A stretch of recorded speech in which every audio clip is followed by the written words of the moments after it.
તમે વિચાર તો કરો, વિચાર કે આપણી સરકાર ઉપર આપણે કેટલો વિશ્વાસ કરી અને બધાએ ખોબે ને ધોબે મત આપ્યા હોય. હવે એક આ જમીન માથે, પોતાના હકની જમીન માથે આ વીજળીના થાંભલા ઊભા કરવાની મંજૂરી આપી અને હવે એ કામ અટકાવવા હાટું થઈ અને ઠેઠ 1100-1200 ટ્રેક્ટર લઈને ગાંધીનગર સુધી જાય મારો ખેડૂત. કેવડું ડીઝલ બગડે, કેવડી એની વાવણીનો ટાઈમ છે, એની વાવણી ટાઈમે થાય નહીં તો વાવણી ટાઈમે ન થાય તો એની ફસલ ટાઈમે ન થાય, એને જે કંઈ વાવ્યું હોય કેવડી ખોટ. ખેડૂતને તો જમીને લઈ લેવાની, ઉપર જતા અમારી આ મહેનતની કમાણીએ લઈ લેવાની, નહીં ટાઈમે વાવવા દેવાનું. આ કેવો ન્યાય કહેવાય? હે, આ ન્યાય કહેવાય? હવે ઈવડાઈને વીજ પોલ અમારા માલિકી, ખેડૂતના માલિકીની જમીનમાં નાખવા હાટું એના મહેલમાં બેઠા બેઠા એક ફોને એને મંજૂરી આપી દે. હવે તો આ ખેડૂત કંઈ વિદેશનો તો છે ને, આ ખેડૂત ભારતનો જ છે, ભારતનો દીકરો જ છે, ભારતનો નાગરિક જ છે. તો આટલા બધા ખેડૂત ભેગા થઈ આટલો બધો ખર્ચો કરી અને ગાંધીનગર ઠેઠ પહોંચે અને એનું બધું બગડે તો અદાણીને કંપનીને એક ફોને અહીંયા થાંભલો જે ખેડૂતની માલિકીની જમીનમાં નાખવાનો એમને મંજૂરી આપી દેશે.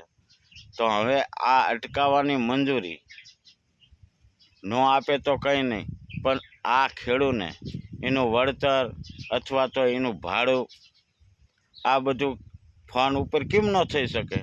જો એ કંપનીનું કામ થઈ શકતું હોય ફોન ઉપર તો ખેડૂતનું કામ ન થાય?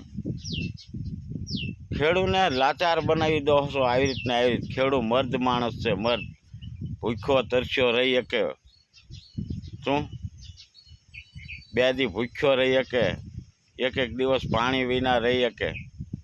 અને આ ફસલ ઉગાડી અને આખા દેશમાં એ ફસલની રોટલી બનાવીને બધા ખાવ છો. કે કંપનીમાં જે બને એ સ્ટીલના હરિયાને એવું ન ખાવાનું હોય. એટલે કંઈક વિચાર કરો, વિચાર કરો. ધિક્કાર તમને કહેવાય, સરકાર તમને ધિક્કાર કહેવાય. ખેડૂત સામું કોણ જોવે? એક મેઘરાજાને તમે આ બે ખેડૂત સામા જોવો ને તો આ ભારત દેશનું એકય બાળક રોટલા વૈનાનું ન રહે, રોટલા વૈનાનું. શું? અને તમે ભારતની સરકાર કહેવાય તો ખેડૂતને એમને સાથ આપો હો તો આખા દેશના બાળકોને રોટલાનું ને એવું પૂરું પાડતા હોય એને સાથ કેમ નહીં? શું કે પાકિસ્તાન નહીં? ખેડૂત પાકિસ્તાનના નથી, ખેડૂત ભારતના જ છે. શું? અને ખેડૂત વાંહે પોલીસ, ખેડૂત ગમે ખેડૂત વાંહે પોલીસ. બોલો, શરમજનક વાત કહેવાય. ખેડૂત વાંહે પોલીસ ન હોવી જોઈએ. ખેડૂત હું અહીંયા ગેરકાયદેસરનું કામ શું કરે છે એ તો કયો? જે એ મહેલમાં રહેવાવાળા મહેલમાં રહીને સુખ શોધે છે, ત્યારે અમે ખેડૂત અમારું આ લીલુંછમ ખેતર જોઈ અને અમે મોજ કરી છીએ. અમે એ મોજે તમારે બગાડવી છે. અમે નડતા તો નથી તમને ક્યાંય. અમે કીધું કે અમને અદાણી કંપની કે કોઈ બી કંપનીમાં અમને અમારા આ માલ ઢોર હાટું 10x10નું સાપરું વારવાની મંજૂરી આપો. કોઈ દી કીધું ખેડૂએ? હવે ખેડૂતના હક છે એ તો રહેવા દો, કે ખેડૂતને જીવવા જ નથી દેવા.